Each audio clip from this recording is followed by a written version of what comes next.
आपण चंद्रनाडी सूर्यनाडी प्राणायाम करणार आहोत.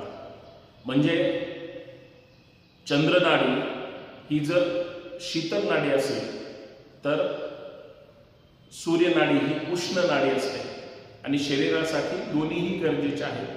चंद्रनाडी कशा पद्धतीने करायचे, ध्यान मुद्रेमध्ये ताठ बसायचं आहेच. डावीकडून श्वास भरायचा आहे आणि डावीकडे सोडायचा आहे. म्हणजे उजवी पूर्ण बंद, सावकाश श्वास जास्तीत जास्त भरायचा आहे आणि डावीकडूनच सोडायचा आहे. म्हणजे डावीकडूनच घ्यायचं आहे आणि डावीकडूनच सोडायचं आहे.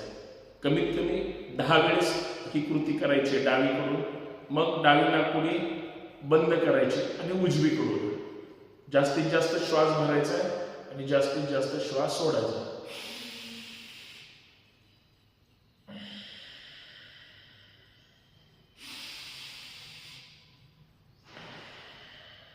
या प्राणायामामुळे तुमचं संपूर्ण लक्ष स्वतःकडे राहतं.